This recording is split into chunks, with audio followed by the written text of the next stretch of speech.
Hello बच्चों, good morning. चलो बच्चों, इस वीडियो में आज एक नया टॉपिक लेकर के आए हैं हम, एडियाबेटिक चेंज। इससे प्रीवियस वीडियो में एक टॉपिक हम डिस्कस करा चुके हैं बच्चों, आइसोथर्मल चेंज।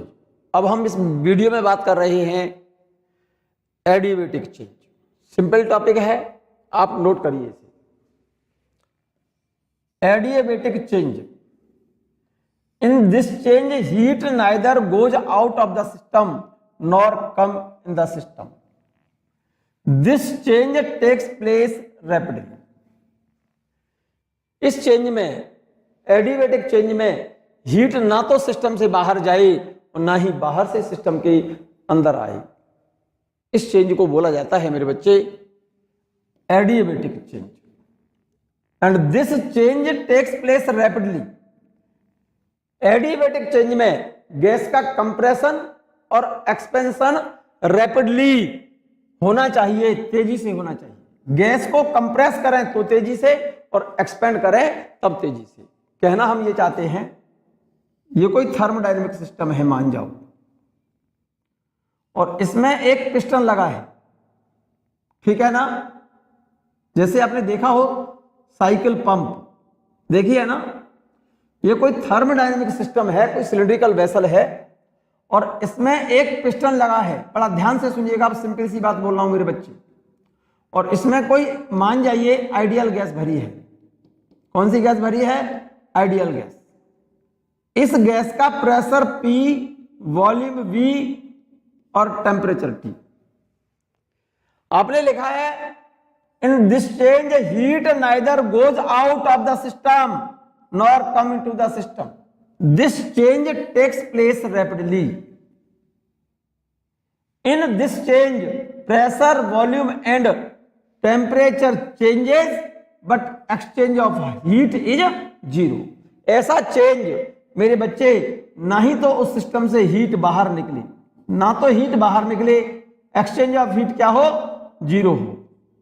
न तो इसके सिस्टम से हीट बाहर जा सके, न बाहर से सिस्टम के अंदर हीट आ सके, लेकिन इसमें प्रेशर, वॉल्यूम और टेम्परेचर तीनों बदल सके। ऐसा चेंज जैसे कोई थर्मोडायनेमिक सिस्टम है, ये कोई सिलिंड्रिकल वेसल है और इसमें एक पिस्टन लगा है। अगर हम इस गैस को कंप्रेस करें, जब कंप्रेस करें तो प्रेशर बदलेगा, कंप्रेस करेंगे तो प्रेशर बढ़ेगा, ठीक है मेरे बच्चे। तो वॉल्यूम घटेगा। तो इसका मतलब जब कंप्रेस करें, तो कंप्रेस जब करें, जब किसी गैस को कंप्रेस करेंगे तो ही कंप्रेशन में हीट जनरेट होती है। जो हीट इसके अंदर जनरेट हो वो सिस्टम से बाहर नहीं निकलनी चाहिए, इसके अंदर ही हीट रह जाए। तो प्रेशर, वॉल्यूम और हीट अंदर ही रह गई अगर, तो टेम्परेचर भी बदले। तो कंप्रेस जब करें गैस को तब तेजी से तो कंप्रेस करें, और इस पिस्टन को ऊपर जब खींचे, मींस गैस को एक्सपेंड करें, तब भी तेजी से। तो ये चेंज जो होना चाहिए, कैसा होना चाहिए? रैपिडली। इसका मतलब गैस का कंप्रेशन और एक्सपेंशन तेजी से होना चाहिए, जिससे कंप्रेशन में जो हीट जनरेट हो वो सिस्टम से बाहर न जा सके, और एक्सपेंशन में जो हीट कम हो वो बाहर से सिस्टम के अंदर न आ सके। ऐसे चेंज को हम एडियाबेटिक चेंज कहते हैं। क्लियर है? बहुत इंपॉर्टेंट बात है, जरा ध्यान से सुनिएगा। जैसे ये कंटेनर है, हम क्या चाहते हैं? जैसे हमने गैस को कंप्रेस किया, जब गैस को कंप्रेस करेंगे तो इसमें हीट जनरेट होगी, और हीट जनरेट होगी तो इसके अंदर से हीट इस सिस्टम से बाहर ना आए, और सिस्टम से हीट अंदर से बाहर ना आए। ऐसा तभी पॉसिबल है जब ये कंटेनर परफेक्ट इंसुलेटर हो, जिससे इसमें से हीट कंडक्ट करके बाहर ना आ सके। और एक्सपेंशन में हीट कम होगी, तो हीट जब कम हो जाएगी, अंदर एक्सपेंड करेंगे गैस को तो हीट कम हो जाएगी, अंदर हीट कम होगी तो गैस ठंडी हो जाएगी।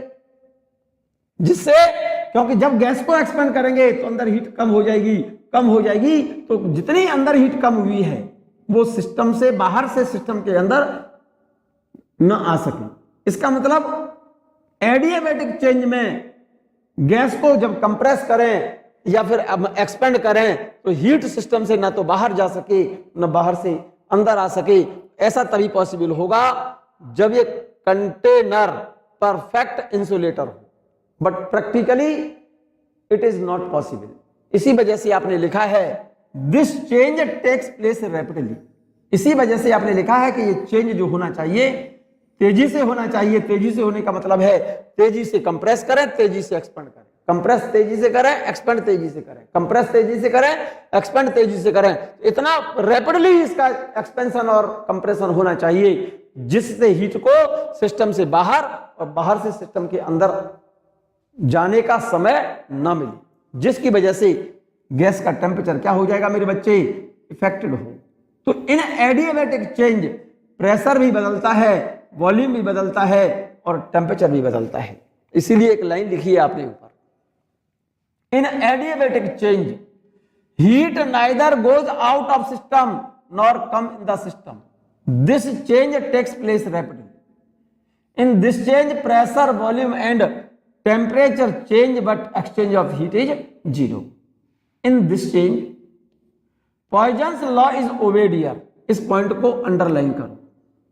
एडियाबैटिक चेंज में गैस जो है वो पॉइजन्स लॉ को फॉलो करती है, और पॉइजन्स लॉ क्या है मेरे बच्चे, पॉइजन लॉ बोलते हैं इसको। पी वी की पावर गामा, पी वी की power gamma is equal to constant.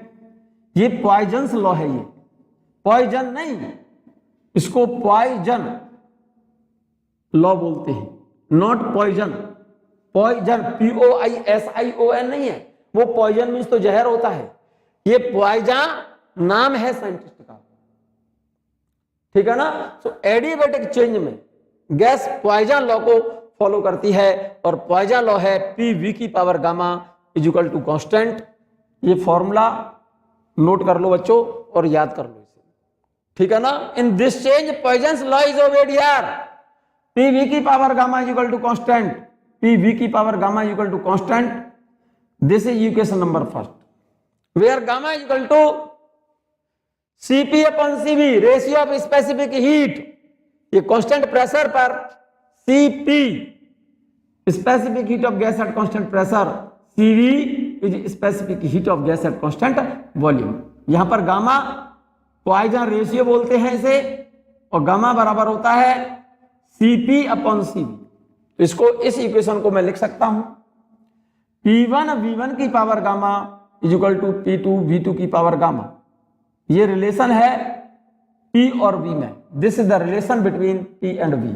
मैंने लिख दिया है, ये P और V में रिलेशन है। मेन फॉर्मूला तो आपका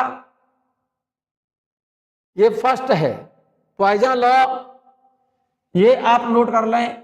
P और V में रिलेशन है, ये PV की power gamma is equal to constant, ये पॉइजन्स फॉर्मूला है। यहां पर लिख सकता हूं P1 V1 की power gamma is equal to P2 V2 की पावर गामा। ये रिलेशन, यही रिलेशन है, सेम रिलेशन है। This is the relation between P and V। अब मुझे PV की power gamma is equal to constant, जरा गौर से देखना मेरे बच्चे, ये पॉइजन्स फॉर्मूला है, P और V का रिलेशन है। मुझे P और V में रिलेशन चाहिए from gas equation PV is equal to RT। जानते हो, मुझे V और वॉल्यूम, ये तो प्रेशर और वॉल्यूम में रिलेशन है, मैं वॉल्यूम और टेम्परेचर में रिलेशन लेना चाहता हूं। तो यहां से इस इक्वेशन से P बराबर RT अपॉन V, इस P की वैल्यू यहां पर रख दो। तो इस इक्वेशन में फ्रॉम इक्वेशन नंबर फर्स्ट, इस P की जगह पर मैं RT अपॉन V लिख रहा हूं, और इंटू V की power gamma is equal to constant. R यहां पर कांस्टेंट है, इस V को ऊपर ले जाओ तो रिलेशन क्या आ गया, T V की power gamma minus 1 is equal to constant. This is the relation between temperature and volume. इसको लिख सकता हूं मैं T1 V1 की power gamma minus 1 is equal to T2 V2 की power gamma minus 1। This is the relation between temperature and volume. ये relation मैंने लिख दिया है टी वी की power gamma minus 1 equal to constant, क्योंकि यहां पर आर क्या है, कांस्टेंट है। अरे मेरे बच्चे पॉइजन लॉ क्या है, पी वी की power gamma equal to constant है। ये तो प्रेशर और वॉल्यूम में रिलेशन आ गया। अब मुझे वॉल्यूम और टेम्परेचर में रिलेशन चाहिए, तो gas equation P V equal to R T से यहां से पी की value R T upon V हटा करके इक्वेशन नंबर फर्स्ट में डाल दो। तो ये लिख दिया है, so from equation number first इस पी की जगह पर यहां से आर टी अपॉन वी इस जगह पर लगाऊंगा, तो ये क्या आ गया, R T upon V, V की power gamma equal to constant.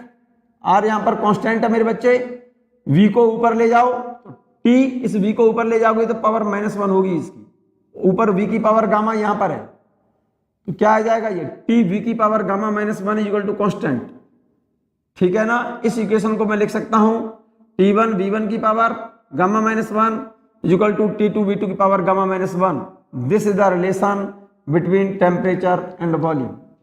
ये रिलेशन तो प्रेशर और वॉल्यूम में है, ये रिलेशन टेम्परेचर और वॉल्यूम में है। अब मुझे रिलेशन निकालना है प्रेशर और टेम्परेचर में। देखो पॉइजन्स लॉ क्या है, पीवी की power gamma equal to constant है, ठीक है। अब PV equal to R T वाले फॉर्मूले से वी को एलिमिनेट करना है, तो वी की जगह पर क्या लिख सकता हूं मैं, आर टी अपॉन पी, ये वैल्यू यहां से हटा करके इस जगह पर डाल दो। तो इस इक्वेशन फर्स्ट में पी वी की power R T upon P, V की जगह पर लिख दिया है मैंने आर टी अपॉन पी इस जगह पर, और इसकी power gamma equal to constant, ठीक है। आर यहां पर कांस्टेंट है, इस पी को नीचे लाएंगे तो ये रिलेशन आ गया टी की पावर गामा अपॉन, इस पी को नीचे लाओगे तो पी की पावर गामा तो यहां है, एक पावर नीचे आएगी तो यहां पर क्या आ जाएगा, पी की power gamma -1 equal to constant, ठीक है। या फिर मैं लिख सकता हूं टी की power gamma directly proportional P की पावर गामा -1, या टी डायरेक्टली प्रोपोर्शनल पी की power gamma -1 upon gamma. This is the relation between temperature and pressure. Clear है, यहां पर लिख सकता हूं T2 अपॉन T1, या T2 बराबर T1 P2 अपॉन P1 की power gamma -1 upon gamma. This is the relation, this is the relation between temperature and pressure, this is the relation between temperature and pressure. मैंने जरा गौर से देखो, यहां पर यही किया है मैंने। फ्रॉम इक्वेशन फर्स्ट इक्वेशन में PV equal to R T वाले फॉर्मूले से वी की वैल्यू यहां से निकालो आर टी अपॉन पी, और वी की जगह पर आर टी अपॉन पी इस इक्वेशन में लिख दो। तो मैंने यही किया है, पी तो ये रहा, देखो पी तो ये लिखा है, इस वी की जगह पर मैंने आर टी अपॉन पी यहां से लिख दिया है, आर टी अपॉन पी इस जगह पर मैंने डाल दिया आर टी अपॉन पी की पावर ये वाली गामा इक्वल टू कांस्टेंट। यहां पर आर कांस्टेंट है, ये बात मैंने लिख दिया अलग से। पी को नीचे लाऊंगा, ऊपर टी की पावर गामा, ये पी की पावर गामा, और ये पी नीचे आएगा तो पी की power gamma -1 equal to constant. या फिर मैं इसको ऐसे लिख सकता हूं टी की power gamma directly proportional P की पावर गामा -1, या फिर इस पी की पावर, पी को यहां ले जाओ, पी की पावर गामा -1, और ये गामा पावर है, इस गामा की पावर से मैंने डिवाइड कर दिया, तो टी डायरेक्टली प्रोपोर्शनल पी की पावर गामा -1 अपॉन गामा। ये रिलेशन टेम्परेचर और प्रेशर में है। इसको लिख सकता हूं T1 by T2 equal to P1 by P2 की पावर गामा -1 बाई गामा, या फिर T2 बराबर T1 T2 अपॉन P1 की power gamma -1 upon gamma. This is the relation between temperature and pressure. ये बात क्लियर है या नहीं? क्लियर है बच्चों? नोट कर लिया होगा आपने, नोट कर लिया मेरे बच्चे? चलिएगा, मैं बात कर रहा हूं राजा बेटा एडियाबेटिक कर्व। एडियाबेटिक कर्व जरा गौर से देखेंगे अगर आप, तो बहुत सिंपल मैंने लाइन लिखी है मेरे बच्चे, जरा गौर से देख लीजिए आप इसको, नोट करिए। आप इसे नोट करेंगे मेरे साथ साथ, समझ तभी आएगा आपको। ये तो मेरे बच्चे प्रेशर है, इधर लिखा है मैंने वॉल्यूम, इधर तो लिख दिया है वॉल्यूम, और इधर लिख दिया है मैंने प्रेशर। ये तो प्रेशर लिखा हुआ है और इधर मैंने वॉल्यूम लिखा हुआ है, ठीक है। एडिएबेटिक कर्व पीवी की power gamma equal to constant, ये एडिएबेटिक एक्सपेंशन कहते हैं हम इसे। इसमें वॉल्यूम बढ़ रहा है, ये एक्सपेंशन कहलाएगा, और ये इसमें वॉल्यूम घट रहा है। एरो देखो, चेक कर लो, ये एडिएबेटिक कंप्रेशन, दिस द एडिएबेटिक एक्सपेंशन। मैंने लिखा है एडिएबेटिक एक्सपेंशन क्योंकि वॉल्यूम बढ़ रहा है, एडिएबेटिक कंप्रेशन क्योंकि यहां पर वॉल्यूम घट रहा है। क्लियर है। Slope of PV diagram of adiabatic curve, adiabatic curve के पीवी डायग्राम का स्लोप क्या होगा? आपने लिखा है slope of adiabatic curve. Poisson's law क्या है? पीवी की power gamma equal to constant. जरा गौर से देखना इसे। और पीवी डायग्राम का स्लोप पीवी डायग्राम का जो स्लोप होता है ना, slope of PV diagram tan theta को बोलते हैं बच्चे। टेन थीटा बराबर होता है डीपी अपॉन डीवी, स्लोप बोलते हैं इसको। तो देखिए जरा, स्लोप निकालने के लिए आइसोथर्मल एडिएबेटिक कर्व का स्लोप निकालना है मुझे। तो ये पॉइजन्स लॉ है, ये पीवी की power gamma is equal to constant. This equation differentiate, इस इक्वेशन को, क्योंकि यहां पर दोनों वेरिएबल हैं, प्रेशर और वॉल्यूम दोनों वेरिएबल हैं, इसको डिफरेंशिएट कर दो इस इक्वेशन को। तो देखिए जरा, पहले पहला टर्म लिखो, दूसरे टर्म का डिफरेंशिएशन प्लस पहला फर्स्ट टर्म इनटू दूसरे टर्म का डिफरेंशिएशन। डिफरेंशिएशन में पावर नीचे उतरेगी, गामा इनटू वी की पावर गामा माइनस 1, और v को फिर डिफरेंशिएट करोगे dv प्लस दूसरे वाला टर्म v की पावर गामा और पहले वाले टर्म का डिफरेंशिएशन इक्वल टू क्या आएगा? 0। गौर से देख लो। क्लियर है ये बात?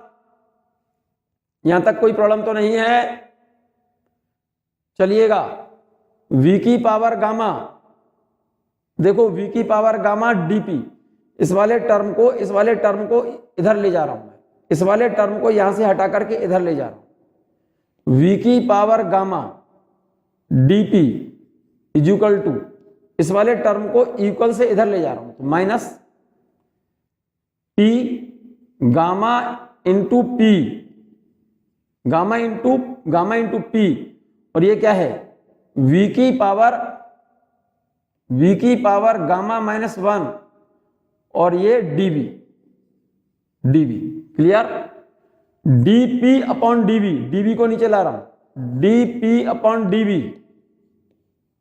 Equal to minus gamma into p into v की पावर गामा माइनस 1 अपॉन ये v की पावर गामा। जरा गौर से चेक कर लो, ये v की पावर गामा माइनस 1 को नीचे लाओगे तो क्या होगा? ये पावर को नीचे लाओगे तो पावर जब ये नीचे आएंगी तो ये पावर, ये तो हो जाएगा माइनस, ये हो जाएगा प्लस, तो ये रिजल्ट बचेगा आपका। देखो dp अपॉन dv, जरा गौर से देखना, equal to minus gamma into p, और ये वैल्यू नीचे आएगी तो ये बचेगा नीचे v। क्लियर है? This is the slope of adiabatic curve equal to minus gamma into p upon v। pv isothermal curve का स्लोप होता है p अपॉन v, और एडिएबेटिक स्लोप थर्मल कर्व का स्लोप होता है minus gamma times slope of isothermal curve. जरा गौर से देख लो, चेक कर लो, dp upon dv equal to minus gamma p upon v। तो मैंने यही लिखा है, देखो जरा, ये रहा dp upon dv equal to minus gamma p upon v। dp upon dv equal to minus gamma p upon v, minus gamma p upon v। ये कैलकुलेशन आपको समझ आ गई होगी। क्लियर है? ये स्लोप किसका है? Slope of adiabatic curve, slope of adiabatic curve equal to minus gamma p upon v। Clear है? इसका मतलब ये हो गया, एडिएबेटिक कर्व का जो स्लोप होता है आइसोथर्मल कर्व के स्लोप का गामा टाइम्स होता है। इक्वल टू होता है gamma times slope of isothermal curve.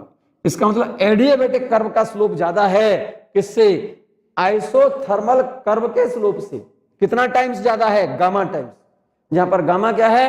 Ratio of specific heat at constant pressure and constant volume. Note कर लीजिए आप इसे, नोट कर लो। कर लिया नोट? मैंने ये जो स्लोप ऑफ एडियाबेटिक कर्व को मैंने पीवी की power gamma equal to constant, इस इक्वेशन को मैंने क्या किया है? डिफरेंशिएट किया है। तो v की पावर, पहले मैंने सेकंड टर्म लिख दिया है, पहले टर्म का डिफरेंशिएशन प्लस पहला टर्म और इनटू दूसरे वाले टर्म का डिफरेंशिएशन। ये पावर गामा नीचे आ गई, गामा v की पावर गामा -1 और v को again differentiate dv is equal to constant का क्या होगा? 0। ये डिफरेंशिएशन है इस इक्वेशन का।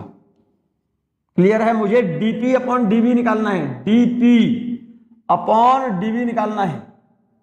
तो एक काम कर लो, पहले इस वाले टर्म को इक्वल से उधर ले जाओ, तो dv को नीचे ले जाओ, v की पावर गामा को नीचे ले जाओ। यही किया मैंने। dp upon dv equal to minus gamma p v की पावर गामा -1 अपॉन v की पावर गामा। ये वैल्यू नीचे लोगे आप तो माइनस गामा, और ये बचेगा p, और इस वैल्यू को नीचे ले आओगे तो यहां बचेगा v। तो ये तो स्लोप हो गया एडियाबेटिक कर्व का। Slope of adiabatic curve is equal to minus gamma p upon v। ये आइसोथर्मल कर्व का स्लोप है। इसका मतलब एडियाबेटिक कर्व का स्लोप गामा टाइम्स होता है आइसोथर्मल कर्व के स्लोप का। Slope of adiabatic curve is equal to gamma times slope of isothermal curve. ये बात अच्छे से ध्यान रखना, एडियाबेटिक कर्व का स्लोप ज्यादा होता है आइसोथर्मल कर्व के स्लोप से। कितने टाइम्स ज्यादा होता है? Gamma times. जहां पर गामा बराबर होता है Cp upon Cv। Clear? Note कर लीजिए। इन adiabatic change specific heat of gas in adiabatic change, specific heat of gas in adiabatic change C बराबर dq upon m delta T। इन एडियाबेटिक चेंज dq बराबर 0, क्योंकि adiabatic change में exchange of heat 0 होती है। तो adiabatic change में gas की specific heat मेरे बच्चे 0 होगी। यहां तक बात क्लियर है? यहां तक बात क्लियर है मेरे बच्चे? मैं बात कर रहा हूं एडियाबेटिक इलास्टिसिटी। सिंपल सी बात लिखी है, एडियाबेटिक इलास्टिसिटी। क्योंकि गैस के अंदर जो इलास्टिसिटी होती है वॉल्यूम इलास्टिसिटी होती है। Volume elasticity of gas equal to होता है volume stress upon volume strain. Delta P upon volume strain होता है delta V upon V।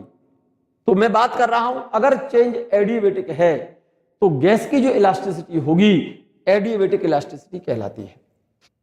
Change अगर आइसोथर्मल है तो गैस के अंदर जो वॉल्यूम इलास्टिसिटी है आइसोथर्मल इलास्टिसिटी। इससे पहले बता चुके हो आप, isothermal elasticity of gas is equal to pressure of gas at NTP. Isothermal elasticity gas के प्रेशर के बराबर होती है, जबकि एडियाबेटिक इलास्टिसिटी गैस के प्रेशर के गामा टाइम्स होती है। ये बात हमने यहां प्रूफ की है, जरा चेक कर लो, देख लो। एडियाबेटिक इलास्टिसिटी को डिनोट करते हैं EA से। जरा गौर से देखो, पॉइजन्स फॉर्मूला ये है, पॉइजन्स लॉ है ये, पीवी की power gamma equal to constant. इस इक्वेशन को डिफरेंशिएट कर दो, डिफरेंशिएट इस इक्वेशन को बोथ साइड डिफरेंशिएट करो। देखो पीवी की power gamma is equal to constant. मुझे क्या निकालना है? एडियाबेटिक इलास्टिसिटी निकालनी है। और एडियाबेटिक इलास्टिसिटी क्या होती है? प्रश्न मेरा ये है, इलास्टिसिटी बराबर होता है, इलास्टिसिटी बराबर होगा, इलास्टिसिटी E बराबर होता है delta P upon delta V upon V। Elasticity बराबर होता है volume stress upon volume strain. Volume stress बराबर होता है चेंज इन प्रेशर। तो इसीलिए मैंने इलास्टिसिटी को लिखा है dP upon dV upon V। ये तो वॉल्यूम स्ट्रेन है और ये वॉल्यूम स्ट्रेस है, ठीक है ना? मुझे ये वैल्यू फाइंड करनी है। तो जरा गौर से देखो, in adiabatic change gas obey Poisson's law, PV की power gamma is equal to constant. This equation differentiating on both side, इस इक्वेशन को बोथ साइड डिफरेंशिएट करो। तो पहले एक काम कर रहा हूं मेरे बच्चे, फर्स्ट टर्म इनटू इस दूसरे टर्म का डिफरेंशिएशन, गामा पावर नीचे उतारो, एक पावर इसमें से कम कर दो, v की power gamma minus 1 dv plus second term v की पावर गामा और फर्स्ट टर्म का differentiation is equal to constant का डिफरेंशिएशन कितना होगा 0। अब जरा गौर से देखो मुझे क्या निकालना है, dp upon dv upon v। तो dp को तो यहां लिखो, तो एक काम करो इस वाले टर्म को इधर ले जाओ पहले, तो गामा इंटू पी, जरा गौर से देखना, गामा इंटू पी, ये गामा और ये पी, ये v की power gamma minus 1 dv is equal to, इस वाले टर्म को इधर ला रहा हूं, माइनस v की पावर गामा dp। जरा ध्यान देना मेरी बात पर, देखो यहां पर ये वैल्यू क्या है, v की पावर गामा माइनस 1 है, यहां पर v की पावर गामा माइनस 1 है। जरा ध्यान से सुनिएगा, इस वाले टर्म को, इस टर्म को और इस वाले टर्म को, मैं इन दोनों टर्म को नीचे ला रहा हूं, तो यहां पर क्या बचेगा, देखो gamma into P is equal to minus v की पावर गामा dp अपॉन, ध्यान देना मेरी बात को, इन दोनों टर्म को मैं इसके नीचे ले जा रहा हूं, यहां पर v की power gamma minus 1 dv। Clear? जब इस वैल्यू को नीचे लाऊंगा, ध्यान देना ये पावर गामा प्लस की है, ये गामा माइनस 1 है, जब ये वैल्यू नीचे आएगी तो यहां से v की पावर गामा कट जाएगा, तो v की पावर माइनस 1 बचेगा, तो यहां से एक वैल्यू ये बचेगी, देखो माइनस dp अपॉन, ये क्या है dv अपॉन v, ये बचेगा, चेक कर लो ठीक से। और मेरे ख्याल से ये इलास्टिसिटी है गैस की, क्या बेटा, इलास्टिसिटी। अब क्योंकि एडिएबेटिक चेंज है तो इलास्टिसिटी कौन सी होगी, this is the adiabatic elasticity of gas. So adiabatic elasticity of gas is equal to gamma times pressure of gas. Minus sign ये बता रहा है कि अगर प्रेशर बढ़ेगा तो वॉल्यूम घटेगा। यहां तक बात क्लियर है या नहीं है बच्चों? तो ये वाला जो पॉइंट मैंने लिखा है वो देखो मैंने यहां लिख दिया है, पीवी की power gamma is equal to constant.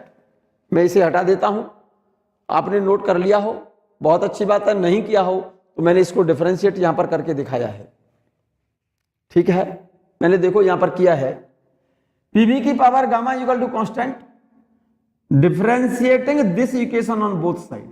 तो इसको डिफरेंशिएट करेंगे तो सेकंड वाला टर्म मैंने पहले लिख दिया है, इस वाले टर्म का डिफरेंशिएशन प्लस फर्स्ट टर्म, और इस वाले टर्म का डिफरेंशिएशन करेंगे तो गामा पावर नीचे उतारोगे, गामा v की पावर गामा माइनस 1 और dv is equal to 0। Clear? Gamma into P, इस इक्वेशन को जरा गौर से देख लो, इस इक्वेशन को, इसके बाद मैंने स्टेप ये वाला लिखा है, जरा चेक कर लो ये कैसे लिखा है। देखो गामा इंटू पी, ये वाला टर्म मैंने ये लिखा हुआ है इज इक्वल टू ये dp, इस इक्वल से जब उधर जाएगा, ये वाला टर्म इक्वल से जब इधर जाएगा तो माइनस आएगा, dp और v की पावर गामा, dp v की पावर गामा अपॉन v की power gamma minus 1 upon into dv। तो यहां पर v की पावर गामा माइनस 1 और ये v की पावर गामा, तो यहां पर v की पावर माइनस 1 बचेगा और v की पावर माइनस 1 को मैंने नीचे लिख दिया है, चेक कर लो ठीक से। ये तो हो गया स्ट्रेस, ये हो गया change in volume upon original volume, इसको बोलते हैं स्ट्रेन। स्ट्रेस अपॉन स्ट्रेन बराबर होती है इलास्टिसिटी, क्योंकि चेंज एडिएबेटिक है इसलिए इस इलास्टिसिटी को बोलते हैं हम adiabatic elasticity is equal to gamma times pressure of gas. So adiabatic elasticity is equal to gamma times pressure of gas. ये लिख दिया है मैंने, that is adiabatic elasticity is gamma times that of pressure. Isothermal elasticity is equal to pressure of gas. Isothermal elasticity तो होती है मेरे बच्चे गैस के प्रेशर के बराबर होती है, और एडियाबैटिक इलास्टिसिटी होती है प्रेशर के gamma times. So ratio of adiabatic elasticity to the isothermal elasticity is equal to gamma, क्योंकि एडियाबैटिक इलास्टिसिटी गामा पी और आइसोथर्मल इलास्टिसिटी पी, तो इस पी से पी कट जाएगा, इज इक्वल टू क्या बचेगा गामा, और गामा बराबर होता है CP upon CV. That is the ratio of two elasticity of gases is equal to the ratio of two specific heat. Adiabatic elasticity और आइसोथर्मल इलास्टिसिटी का रेशियो बराबर होता है पॉइजन रेशियो गामा के बराबर, और गामा बराबर होता है ratio of two specific heat of gas. ये प्रेशर कांस्टेंट प्रेशर पर स्पेसिफिक हीट है गैस की, ये कांस्टेंट वॉल्यूम पर गैस की स्पेसिफिक हीट है।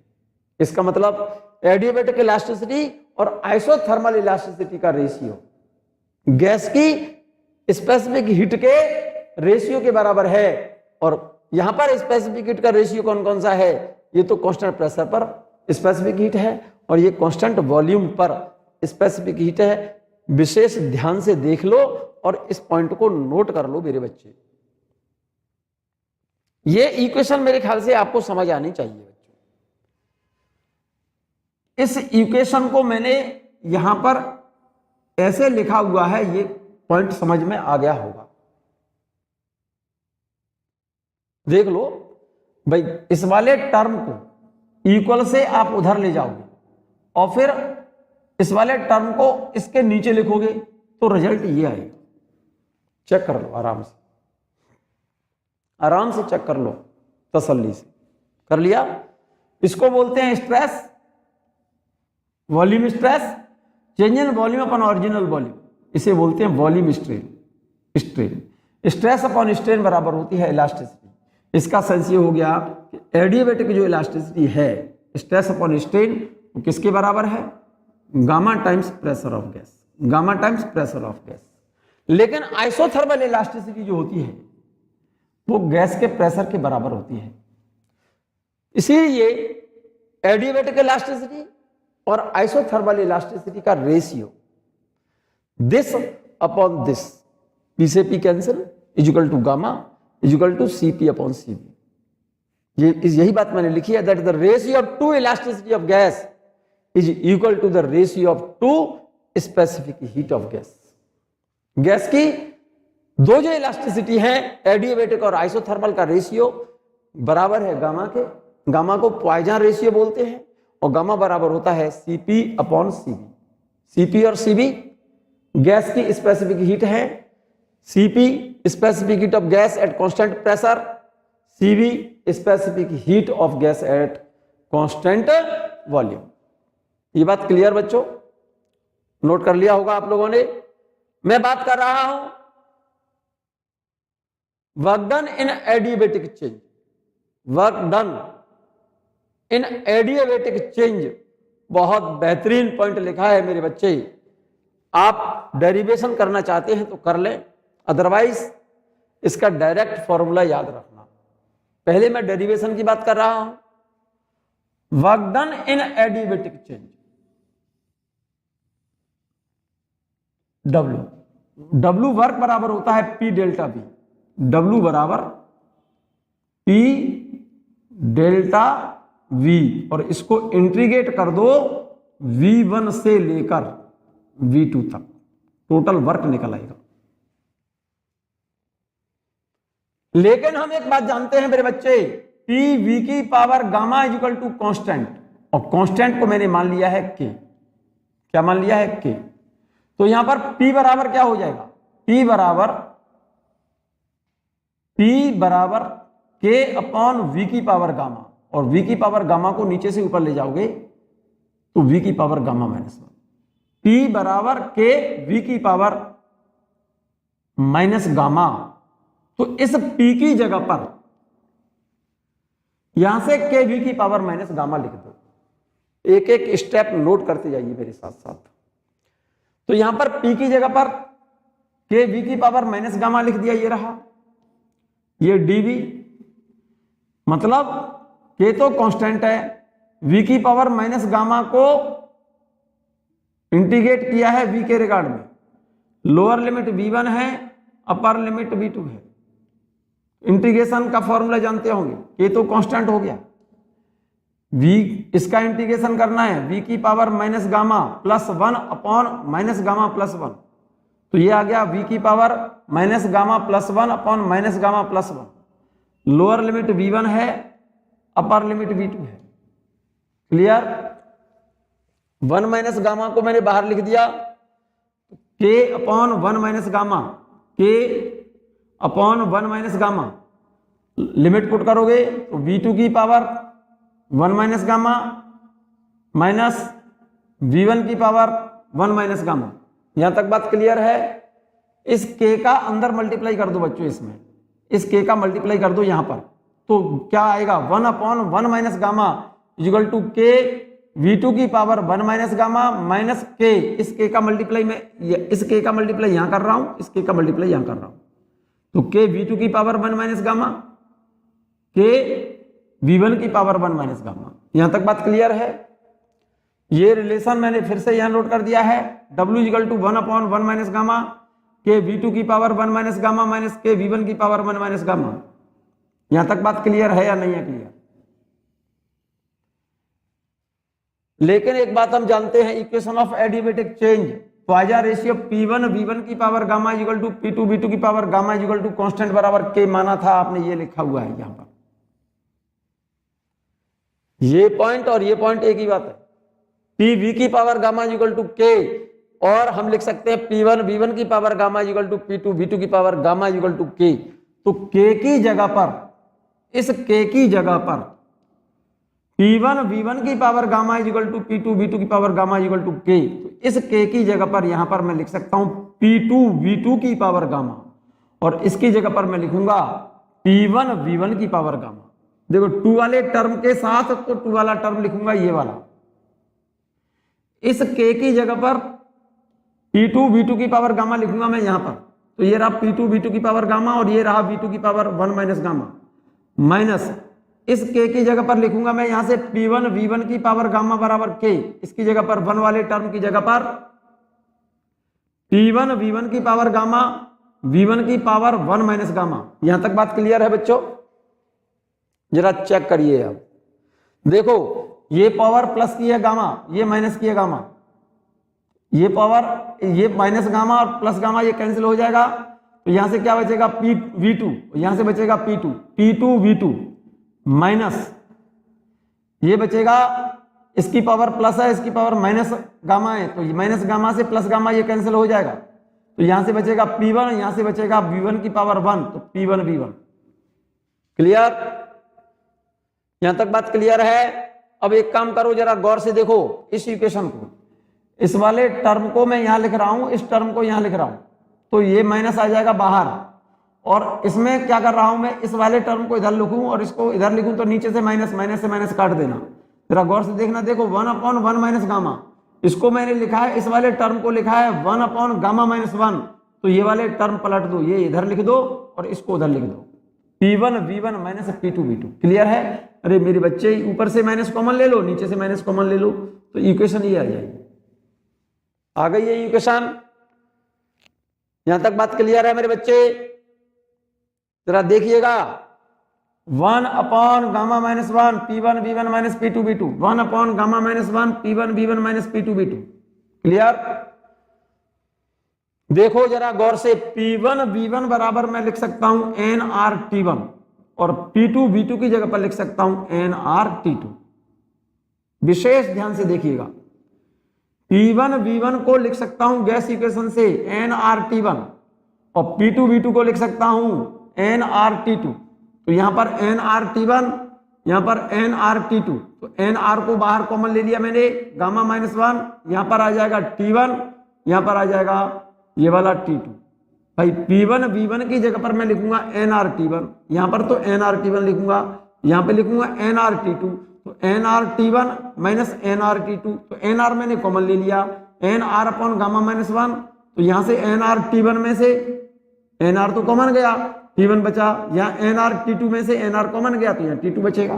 तो जरा इस इक्वेशन को जरा आंखें खोल करके जरा ध्यान से देखो। देख लिया? इसका मतलब ये हो गया कि work done in adiabatic change is depend upon only temperature of gas and amount of gas. R और गामा यहां पर कांस्टेंट हैं। यहां पर बिल्कुल बात क्लियर होगी। Work done in adiabatic change is depend upon temperature and quantity of gas, not pressure and volume. Work done in adiabatic change is depend upon pressure volume product, pressure volume product। या फिर बोलिए work done in adiabatic change is depend upon only temperature and quantity of gas। या फिर कहिए work done in adiabatic change is depend upon pressure volume product। Clear? यहां तक बात clear है?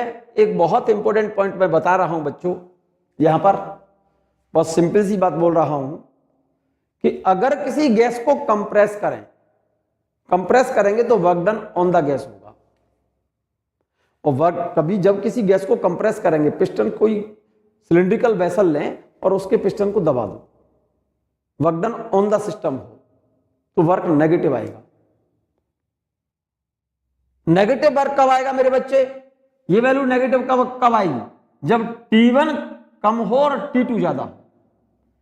इसका मतलब एडियाबैटिकली जब किसी गैस को कंप्रेस करेंगे तो वर्क नेगेटिव आएगा, और ये नेगेटिव वैल्यू तब होगी जब T2 की वैल्यू ज्यादा हो, T1 की वैल्यू कम हो। इसका मतलब एडियाबैटिक कंप्रेशन में गैस का प्रेशर वॉल्यूम प्रोडक्ट बढ़ जाएगा। इट मींस गैस का टेम्परेचर T2 ज्यादा होगा T1 से। इसका मतलब एडियाबैटिक कंप्रेशन में गैस हीट हो जाएगी, टेम्परेचर बढ़ जाएगा उसका। और work done on the system जब होगा तो गैस की इंटरनल एनर्जी बढ़ेगी, इंक्रीज करेगी, गैस हीट हो जाएगी, टेम्परेचर बढ़ जाएगा।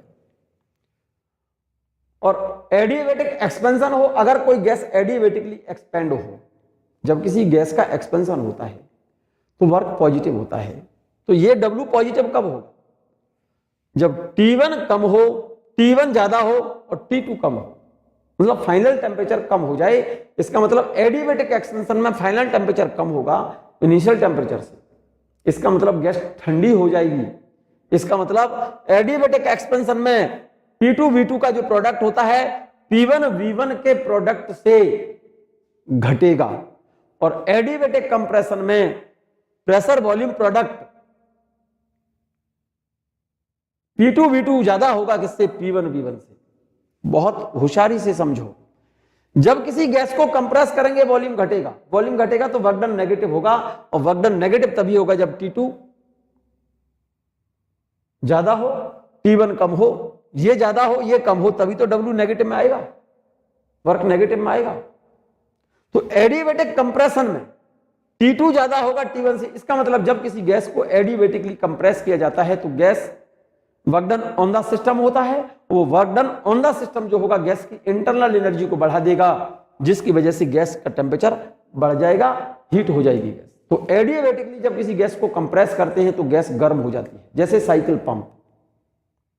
तो एडियाबैटिक कंप्रेशन में T2 ज्यादा होगा T1 से, W नेगेटिव आएगा, work done on the system होगा। और वर्क डन जो ऑन द सिस्टम होगा वो गैस की इंटरनल एनर्जी को बढ़ा देगा, जिसकी वजह से गैस का टेम्परेचर बढ़ जाएगा। It means pressure volume product finally P2 V2 ज्यादा होगा किससे? P1 V1 से, एडियाबैटिक कंप्रेशन में। लेकिन जब किसी गैस को एडियाबैटिकली एक्सपेंड किया जाएगा, एक्सपेंशन में वर्क पॉजिटिव होता है, क्योंकि वॉल्यूम बढ़ रहा है। वॉल्यूम जब बढ़ता है तो वर्क पॉजिटिव होता है। और वर्क पॉजिटिव तभी होगा, ये वैल्यू पॉजिटिव तब निकलेगी जब T1 ज्यादा हो T2 से। इसका मतलब फाइनल टेम्परेचर कम हो इनिशियल से। इसका मतलब एडियाबैटिकली जब एक्सपेंड होगी गैस तो फाइनल टेम्परेचर कम होगा इनिशियल टेम्परेचर से, क्योंकि जब कोई गैस एडियाबैटिकली एक्सपेंड होती है तो work done by the system होता है। और वो वर्क कौन करेगा? गैस की इंटरनल एनर्जी। इसका मतलब एडियाबैटिक एक्सटेंशन में गैस की इंटरनल एनर्जी घट जाएगी, डिक्रीज होगी, जिसकी वजह से गैस ठंडी हो जाती है। इसका मतलब final pressure volume product initial pressure volume product से कम होगा, घट जाएगा। ये बात क्लियर हो गई? ये पॉइंट नोट कर लो बच्चों। Work done in adiabatic change is depend upon only temperature as well as quantity of gas, not pressure and volume. या ऐसे कहिए, work done in adiabatic change is depend upon pressure volume product and quantity of gas. Note कर लिया? Note कर लीजिए। एक और important point बच्चों, देखो अगर किसी गैस की क्वांटिटी सेम है, क्वांटिटी सेम है, आर कांस्टेंट है, T1 और T2, जरा गौर से देखो, किसी गैस के लिए n amount same, R constant है ही, T1 और T2 किसी गैस के लिए सेम, तो वर्क डिपेंड करेगा किस पर? उस गैस के गामा पर। जैसे हम ये कहें कि एक सिलिंड्रिकल वेसल में, इसमें मोनो एटॉमिक गैस है, मोनो एटॉमिक गैस, और एक में मोनो एटॉमिक है, एक में डाई एटॉमिक है, एक में पॉली एटॉमिक है। जरा गौर से देखिएगा, diatomic gas, diatomic gas, और एक सिलिंड्रिकल वेसल में मान जाइए आप सेम क्वांटिटी, एन मोल इसमें है, एन मोल इसमें है, एन मोल इसमें है, और इसमें पॉली एटॉमिक गैस।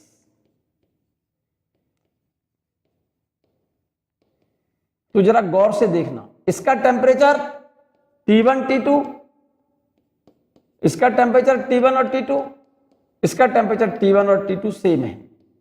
जरा गौर से देखना, इनिशियल टेम्परेचर, फाइनल टेम्परेचर, इसका इनिशियल और फाइनल, इसका इनिशियल और फाइनल सेम है, अमाउंट गैस का सेम है, लेकिन एक बार तो मोनो एटॉमिक गैस है, एक बार डाई एटॉमिक गैस है, एक बार पॉली एटॉमिक गैस है। तो किस केस में वर्क सबसे ज्यादा, किस केस में वर्क सबसे कम होगा? ये बात क्लियर हो गई? जिसका गामा सबसे ज्यादा होगा उसका वर्क कम होगा, क्योंकि गामा जिसका ज्यादा है तो ज्यादा से डिवाइड करोगे तो वर्क उसका कम होगा। और गामा ज्यादा होता है, मोनो एटॉमिक के लिए गामा कितना होता है? 1.67, डाई एटॉमिक के लिए गामा कितना होता है? 1.4, और पॉली एटॉमिक के लिए गामा कितना होता है? 1.33। तो जिसका मतलब एन, आर, T1 और T2 दोनों सब सेम है, तो वर्क उसके लिए ज्यादा होगा जिसका गामा कम है।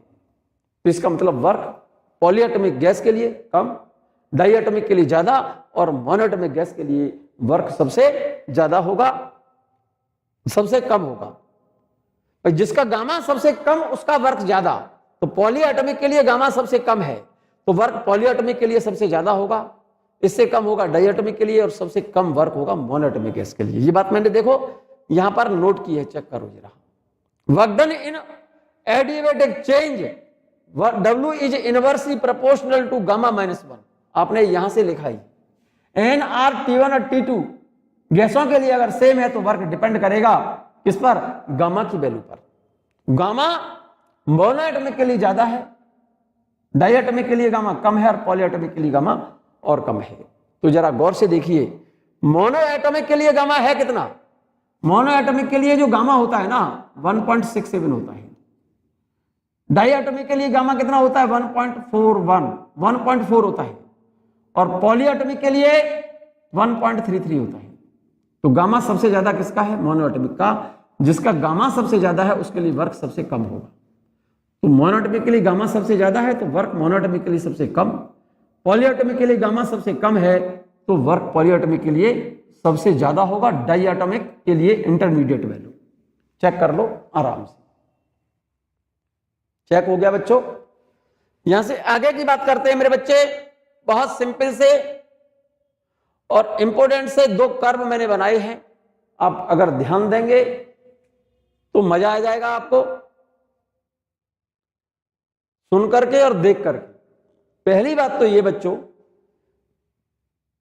कि स्लोप जो होता है एडियाबैटिक कर्व का स्लोप ज्यादा होता है आइसोथर्मल कर्व के स्लोप से।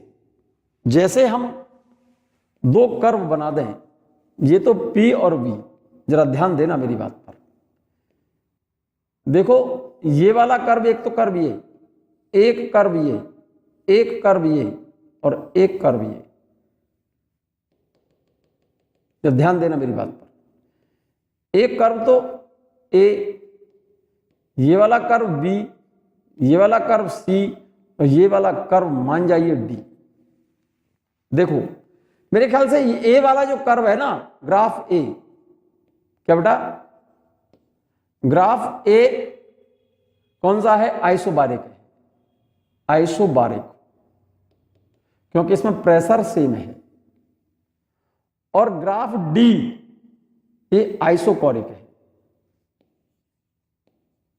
ग्राफ D वाला जो जब देख रहे हैं आप, ये वाला, इसमें वॉल्यूम कांस्टेंट है, ये आइसोकोरिक।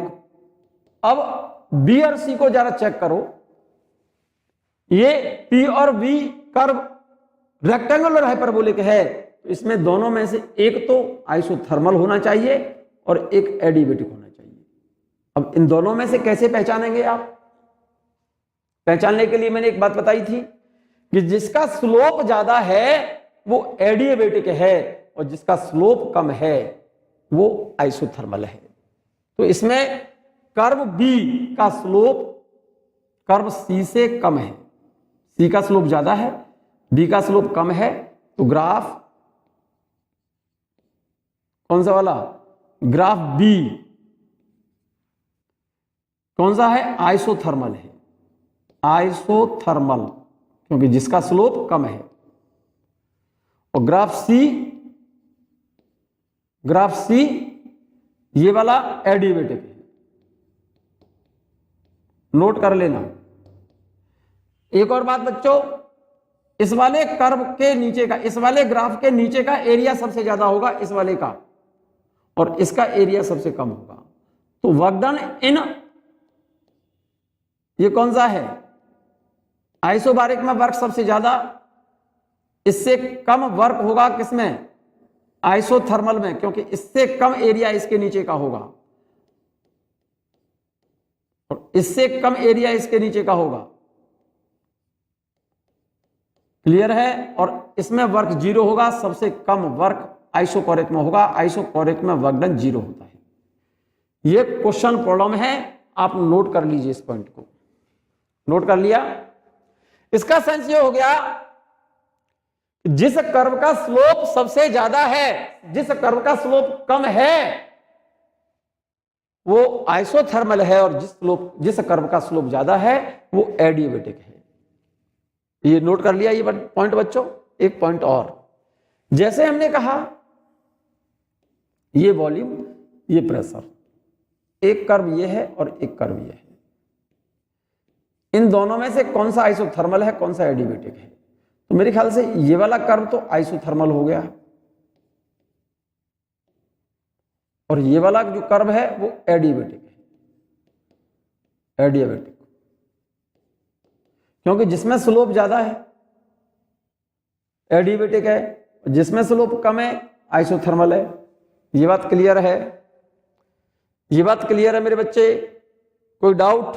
एक पॉइंट और देखें, ये तो वॉल्यूम है, ये प्रेशर है, जरा गौर से देखना मेरे बच्चे। यहां पर मैंने ये चार कर्व बनाए हैं, ए बी सी डी। इन चारों कर्व में दो आइसोथर्मल बनाए हैं मैंने और दो एडिएबेटिक हैं। तो आपको बताना ये है कौन से दोनों आइसोथर्मल हैं। ए और बी आइसोथर्मल है, A and B is isothermal, isothermal. C and D is adiabatic, C and D is adiabatic. Note करते जाइए आप। जिस कर्व का स्लोप कम है वो आइसोथर्मल है, जिन कर्व का स्लोप ज्यादा है वो एडिबेटिक है। ए और बी आइसोथर्मल है, ए और बी आइसोथर्मल है, सी और डी एडिबेटिक है। नोट कर लिया? Very good. चलिएगा बच्चों, एक पॉइंट और, पीवी डायग्राम में जो कर्व ओरिजिन से दूर होता है उसका टेम्परेचर ज्यादा होता है, और जो कर्व ओरिजिन के पास होता है उसका टेम्परेचर कम होता है। एक और पॉइंट, जिस पीवी डायग्राम में जिस ग्राफ के नीचे का एरिया ज्यादा है उसमें वर्क डन ज्यादा होगा, और जिस ग्राफ के नीचे का एरिया कम है उसमें वर्क कम होगा। ये बात मैं बता चुका हूं। स्पेशल नोट देखिएगा, बहुत बेहतरीन नोट लिखे हुए हैं मेरे बच्चे, मैंने पॉइंट नंबर 1 नोट करिए स्पेशली। इस ग्राफ को जरा नोट करो, यहां पर दो कर्व यहां पर मैंने बनाए हैं। यहां पर एक तो आइसोथर्मल एक्सपेंशन है और एक एडियाबैटिक एक्सपेंशन है, और एक्सपेंशन दोनों में सेम है। एक्सपेंशन सेम होने का मतलब है इनिशियल वॉल्यूम V1 और फाइनल वॉल्यूम दोनों केस में V2। इसका मतलब एक्सपेंशन दोनों का वॉल्यूम चेंज जो है वो बराबर है। लेकिन एक बार तो गैस को आइसोथर्मली एक्सपेंड किया है और एक बार एडियाबैटिकली एक्सपेंड किया है, ठीक है ना। तो जरा देखो, in given both curves, in curve की बात कर रहा हूं, expansion is same. Expansion is same का मतलब है चेंज इन वॉल्यूम आइसोथर्मल में यहां से यहां तक है, और एडियाबैटिक में भी चेंज इन वॉल्यूम दोनों में एक्सपेंशन बराबर है, सेम है, चेंज इन वॉल्यूम दोनों में सेम है, ठीक है ना। ग्राफ ए ग्राफ आइसोथर्मल है, आइसोथर्मल एक्सपेंशन है, और ग्राफ बी एडियाबैटिक एक्सपेंशन है। जिस ग्राफ के नीचे का एरिया ज्यादा होगा उसमें वर्क ज्यादा होगा, और जिस ग्राफ के नीचे का एरिया कम होगा, सिंपल सी बात है, उसमें वर्क कम होगा। तो मेरे ख्याल से आइसोथर्मल, इस वाले ग्राफ के नीचे का एरिया जो आएगा ना, इस वाले ग्राफ का ज्यादा आएगा इसके कंपैरिजन में। इसका मतलब आइसोथर्मल में वर्क ज्यादा होगा, किससे, एडियाबैटिक से। यहां पर work done in isothermal is greater than work done in adiabatic. Clear हो गया होगा, क्योंकि आइसोथर्मल का ग्राफ ये है तो इसके नीचे का एरिया ज्यादा होगा, इसलिए आइसोथर्मल में वर्क ज्यादा होगा एडियाबैटिक के वर्क से। दूसरा, यहां से जब गैस को हमने एक्सपेंड किया आइसोथर्मली एक बार एडियाबैटिकली, इनिशियल प्रेशर तो दोनों का सेम था, ये तो P1। जब आइसोथर्मली एक्सपेंड किया तो ये प्रेशर आइसोथर्मल का फाइनल प्रेशर है, और ये फाइनल प्रेशर एडियाबैटिक का है। तो फाइनल प्रेशर जो होगा आइसोथर्मल में फाइनल प्रेशर ज्यादा होगा एडियाबैटिक के फाइनल प्रेशर से। Final pressure in isothermal expansion is greater than final pressure in adiabatic expansion. Isothermal का फाइनल प्रेशर ज्यादा है ये वाला एडियाबैटिक के फाइनल प्रेशर से। ये बात क्लियर हो गई। एक और पॉइंट, इन दोनों कर्व में से जो कर्व ओरिजिन से ज्यादा दूर होगा उसका टेम्परेचर ज्यादा होगा। तो आइसोथर्मल कर्व ओरिजिन से ज्यादा दूर है तो इसका टेम्परेचर आइसोथर्मल का ज्यादा होगा, किससे, एडियाबैटिक के टेम्परेचर से। स्लोप, इन दोनों केस में स्लोप किसका ज्यादा है, एडियाबैटिक का स्लोप ज्यादा है। ये एडियाबैटिक कर्व है ये वाला, इसका स्लोप ज्यादा है, इसका स्लोप तो समझते हो ना, इसका स्लोप ज्यादा है इसके स्लोप से। एडियाबैटिक का slope of adiabatic curve is greater than slope of isothermal curve. ये बात 100% क्लियर होनी चाहिए आपको मेरे ख्याल से, और सोच लें और इन ग्राफों को बना लें और ये पॉइंट लिख लें। नोट कर लिया मेरे बच्चे। नेक्स्ट पॉइंट देखिएगा, सेकंड पॉइंट देखो मेरे बच्चे, ये वाला, इसमें गैस को एक्सपेंड किया है सेम, इसमें गैस को कंप्रेस किया है इक्वली। यहां पर इक्वल सेम कंप्रेशन है, V1 से V2 तक कंप्रेस किया है, क्योंकि V2 कम है V1 से, तो यहां पर कंप्रेशन है। एक बार तो आइसोथर्मली, ये आइसोथर्मल है और ये एडियाबैटिक है। कैसे पहचाना, क्योंकि जिसका स्लोप ज्यादा है वो एडियाबैटिक है और जिसका स्लोप कम है वो आइसोथर्मल है। यहां पर कर्व ए एडियाबैटिक है और कर्व बी आइसोथर्मल है। मैंने लिख दिया है in given curves compression is same. Compression same का मतलब दोनों में चेंज इन वॉल्यूम सेम है। ए ग्राफ एडियाबेटिक का है ऊपर वाला, क्योंकि उसमें स्लोप ज्यादा है। बी ग्राफ में स्लोप कम है, ये आइसोथर्मल का है, रिप्रेजेंट आइसोथर्मल। वर्क डन, क्योंकि इस ग्राफ के नीचे का एरिया इस वाले ग्राफ के नीचे का एरिया सबसे ज्यादा है इसके कंपैरिजन में। एडियाबेटिक का वर्क ज्यादा है आइसोथर्मल से। Work done in adiabatic compression is greater than isothermal work done in isothermal compression. Final pressure देखिएगा, फाइनल प्रेशर एडियाबेटिक का फाइनल प्रेशर ये ज्यादा है इस वाले प्रेशर से।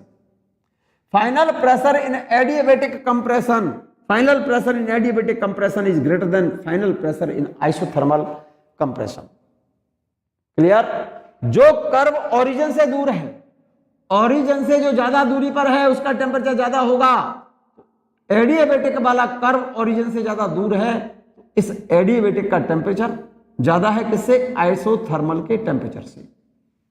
स्लोप एडियाबेटिक का ज्यादा होता है, एडियाबेटिक का स्लोप ज्यादा है आइसोथर्मल से।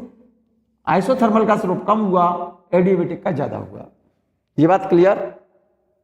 एक और इंपॉर्टेंट पॉइंट, पॉइंट नंबर 3 देखिएगा, बहुत बेहतरीन पॉइंट लिखा हुआ है मेरे बच्चे, गजब का पॉइंट लिखा हुआ है, आप चेक कर लें।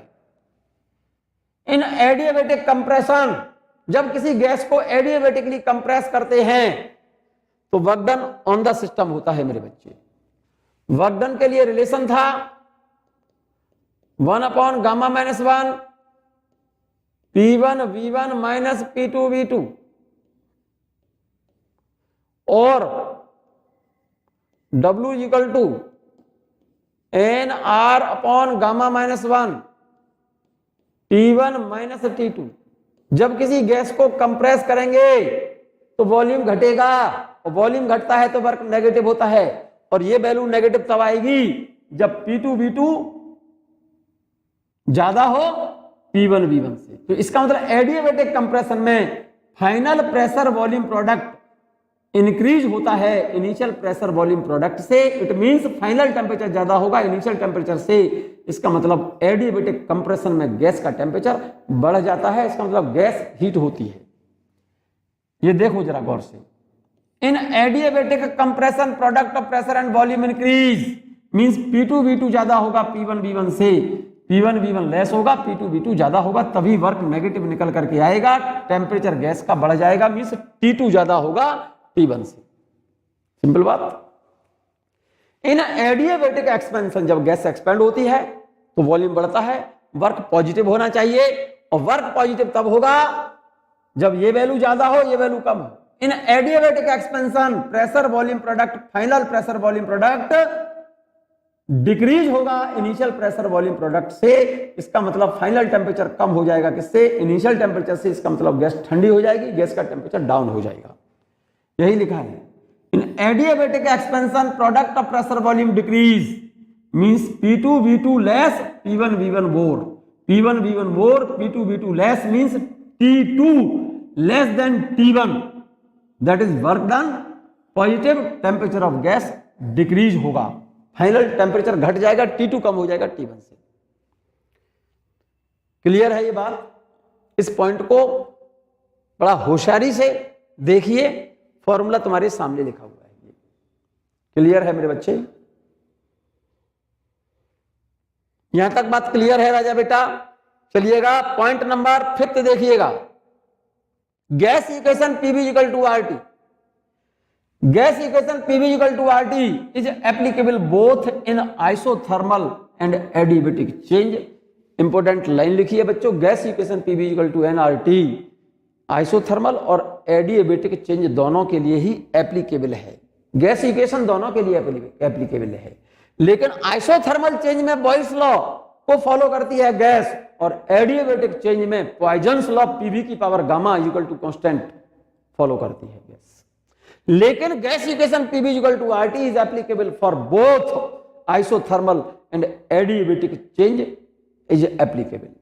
Gas equation PV equal to RT isothermal change में भी एप्लीकेबल है और एडियाबेटिक चेंज में भी एप्लीकेबल है। क्लियर? 6th पॉइंट देखिएगा, if a gas is expanded adiabatically, अगर गैस एडियाबेटिकली एक्सपेंड हो जाए तो work done by the gas होता है।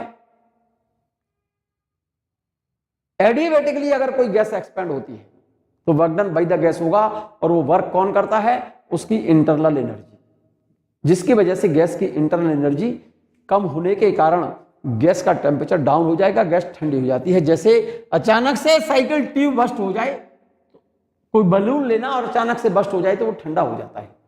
ये बात मैंने लिखी है। If a gas is expanded adiabatically, for example जैसे वर्स्ट इन साइकिल ट्यूब और वर्स्ट ऑफ वॉल्यूम, बलून अचानक से बस्ट हो जाए या साइकिल ट्यूब अचानक से बस्ट हो जाए तो ठंडा हो जाता है। क्यों? क्योंकि साइकिल ट्यूब अगर बस्ट हो जाए तो उसके अंदर जो गैस भरी है वो अचानक से एक्सपेंड होती है, एडियाबेटिक एक्सपेंशन होता है उसका। और एक्सपेंशन में वर्क कौन करता है? गैस। और गैस के द्वारा जो वर्क होता है उस वर्क को करने के लिए एनर्जी कहां से आती है? उसकी इंटरनल एनर्जी में से, जिससे एडियाबेटिक एक्सपेंशन में गैस की इंटरनल एनर्जी डिक्रीज होती है।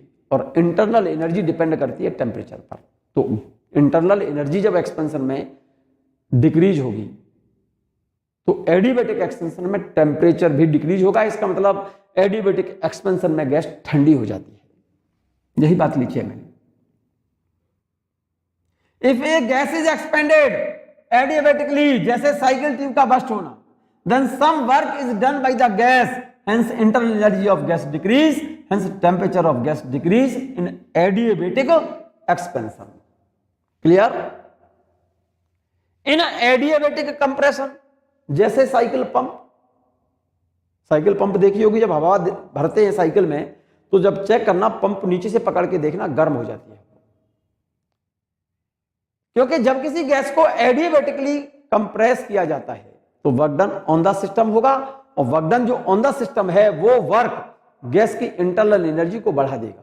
और गैस की जब इंटरनल एनर्जी बढ़ जाएगी मेरे बच्चे, तो इंटरनल एनर्जी डिपेंड करती है टेम्परेचर पर, क्योंकि इंटरनल एनर्जी इंक्रीज होगी तो गैस का टेम्परेचर भी बढ़ेगा। इसका मतलब एडियाबेटिक कंप्रेशन में गैस गर्म हो जाती है, हीट हो जाती है। ये बात लिखी है मैंने, चेक करो।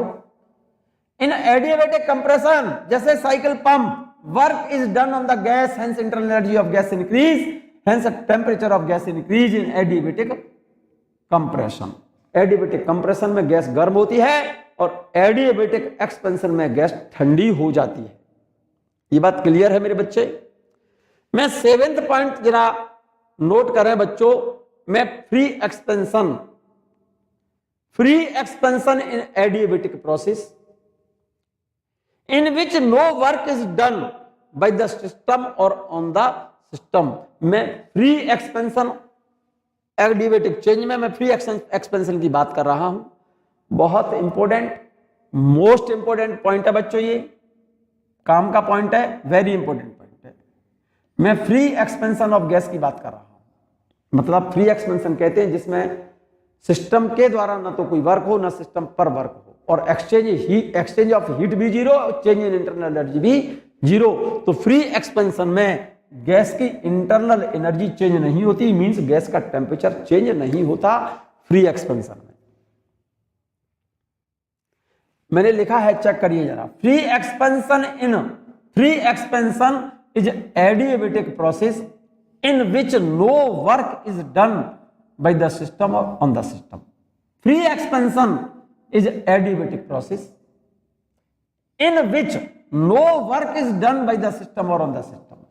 मतलब एडियाबेटिक प्रोसेस में जो फ्री एक्सपेंशन हम उसको कहते हैं जिसमें न तो सिस्टम के द्वारा वर्क हो न सिस्टम पर वर्क हो। एडियाबेटिक चेंज में, एडियाबेटिक प्रोसेस में अगर सिस्टम पर वर्क हो तो सिस्टम की इंटरनल एनर्जी बढ़ जाएगी, और सिस्टम के द्वारा वर्क हो तो सिस्टम की इंटरनल एनर्जी घट जाएगी। लेकिन free expansion in adiabatic process उसको बोलते हैं जिसमें न तो सिस्टम के द्वारा वर्क हो न सिस्टम के ऊपर वर्क हो। और जब सिस्टम न तो कोई वर्क कर रहा है न सिस्टम पर वर्क हो रहा है, फ्री एक्सपेंशन कहलाता है। उस केस में गैस की इंटरनल एनर्जी में कोई चेंज नहीं होगा और प्रोसेस एडियाबेटिक है, इसीलिए एक्सचेंज ऑफ हीट भी 0 होगा। अंडरलाइन करना और नोट करना इस पॉइंट को। Free expansion is adiabatic process in which no work is done by the system और ऑन द सिस्टम। हमने एक बात मान ली है, यहां पर देखिएगा जरा गौर से, इसमें हमने 2 चैम्बर लिए हैं, 2 कंटेनर लिए हैं। यहां पर थर्मल इंसुलेटेड, थर्मली इंसुलेटेड का मतलब इसमें से थर्मली इंसुलेटेड का मतलब है परफेक्ट इंसुलेटिंग बॉडी है ये वाली। परफेक्ट इंसुलेटेड बॉडी का मतलब है इस सिस्टम में से हीट न तो बाहर जा सके न सिस्टम के अंदर आ सके, थर्मली इंसुलेटेड है। और एक चैम्बर में मैंने कोई आइडियल गैस भरी हुई है और एक चैम्बर में वैक्यूम है और इसको स्टॉप कॉक के द्वारा यहां पर मैंने एक कॉक लगा दिया, रुकावट अवरोध हो। सोचिए जरा दिमाग से, एक कंटेनर में आइडियल गैस है, दूसरा कंटेनर कैसा है, उसमें चैम्बर में वैक्यूम है और अचानक से स्टॉप कॉक को ओपन कर दे तो ये गैस यहां से एक्सपेंड होकर के किस में जाएगी, इस चैम्बर में जाएगी, वैक्यूम वाले चैम्बर में। तो इस केस में वर्क न तो सिस्टम के ऊपर होगा न सिस्टम वर्क करेगा, वर्क डन न तो यहां पर सिस्टम के द्वारा होगा न सिस्टम पर वर्क होगा। इस एक्सपेंशन को बोलते हैं free expansion. Work done by the system और on the system 0, change in temperature 0, change in internal energy 0, exchange of heat भी 0 होगी। इस एक्सपेंशन को बोलते हैं free expansion in adiabatic process. Adiabatic process इसलिए बोला है क्योंकि चैम्बर थर्मली इंसुलेटेड का मतलब है न तो इस सिस्टम में से हीट बाहर आएगी न बाहर से इसके अंदर जाएगी। नोट करिए इस पॉइंट को, फिर से सुन लो इस बात को। Free expansion is adiabatic process in which no work is done by the system और ऑन द सिस्टम। हमने मान लिया है यहां पर, consider 2 vessels placed in a system which is enclosed with thermal insulation. किसके अंदर बंद है, थर्मल इंसुलेटेड वेसल के अंदर बंद है। थर्मल इंसुलेशन का मतलब है जिनमें से इन वेसल से हीट न तो बाहर जाएगी न इन वेसल के अंदर आएगी। 1 vessel is contain a gas, एक वेसल के अंदर गैस है, and the other is evacuated, दूसरे में वैक्यूम है। When stop cock is open suddenly, stop cock को अचानक से खोल दें तो गैस एक वेसल से दूसरे वेसल में क्या होगी, एक वेसल में से एक्सपेंड होकर के दूसरे वेसल में जाएगी गैस। मैंने यही लिखा है, when stop cock is open suddenly then the gas rushes into the evacuated vessel and expand freely। Free expansion बोलते हैं इसे। और फ्री एक्सपेंशन में work done on the system और बाय द सिस्टम 0 होता है, कारण वॉल्स आर रिजिड, क्योंकि दीवारें कैसी हैं, रिजिड हैं। वॉल्यूम में क्लियर हो गई मेरी बात, वॉल्स आर रिजिड, ये बात क्लियर है। तो वॉल्यूम चेंज नहीं हुआ है मेरे बच्चे, वर्क डन कैसा होगा, बाय द सिस्टम और ऑन द सिस्टम 0 होगा। एक्सचेंज ऑफ हीट 0 है, कारण उसका क्योंकि ये दीवारें कैसी हैं, इंसुलेटेड है। बिकॉज वॉल्स आर इंसुलेटेड का मतलब थर्मली इंसुलेटेड है, इनमें से हीट बाहर नहीं जा सकती, न बाहर से हीट वेसल के अंदर आ सकती है। और वर्क 0, एक्सचेंज ऑफ हीट भी 0 है, मेरे बच्चे चेंज इन इंटरनल एनर्जी भी 0 होगी, because dq and dw is 0। That is final and initial internal energy of the system will remain same in free expansion। Clear है, फ्री एक्सपेंशन में final और initial internal energy same रहती है। एक और important, very important point है, जल्दी से आप इसे नोट कर लें, सिंपल सा टॉपिक है, कुछ है नहीं। In adiabatic change, in adiabatic change PV की power gamma is equal to constant. P तो प्रेशर है, वॉल्यूम की जगह पर लिख दिया है मैंने मास अपॉन डेंसिटी की power gamma is equal to constant. If amount of gas is same, अगर गैस का अमाउंट सेम हो तो P अपॉन डी की power gamma is equal to constant, means P is directly proportional D की power gamma, क्योंकि D की power gamma, M constant कह रहे हो तो D को इधर ले जाओ, तो P डायरेक्टली प्रोपोर्शनल डेंसिटी की पावर गामा। तो मैं लिख सकता हूं इसको P1 by P2 equal to D1 by D2 की पावर गामा। क्लियर? अगर D2 बाई D1 क्वेश्चन में गिवन है और गामा की वैल्यू दी हुई है तो P2 बाई P1 फाइंड कर रहा है, क्वेश्चन निकल आएगा। D2 बाई D1 32, गामा की value 7/5, find out the ratio of pressure P2 by P1। तो P2 बाई P1 बराबर D2 बाई D1 की पावर गामा, और D2 बाई D1 32 दिया है, गामा की वैल्यू 7/5, तो 32 की पावर 7/5। पहले 32 की पावर 15 करो, 2 और 2 की पावर 7, और 2 की पावर 7 होता है मेरे ख्याल से 128। ये बात क्लियर है बच्चों? नोट कर लिया होगा। एक छोटा सा क्वेश्चन देखें, बहुत सिंपल सा क्वेश्चन है, मजा आएगा आपको क्वेश्चन देख करने में। नोट कर लीजिए पहले क्वेश्चन को। कर लिया? वेरी गुड, ध्यान से सुनिएगा आप। A gas has pressure of 180 m and temperature 27 degree Celsius initially. It is compressed, first case isothermally, second case adiabatically, so that final volume become 1/4 of its initial volume. Compress किया है एक बार isothermally और एक बार एडिएबेटिकली, जिससे उसका volume final पहले वाले volume का 1/4 हो गया।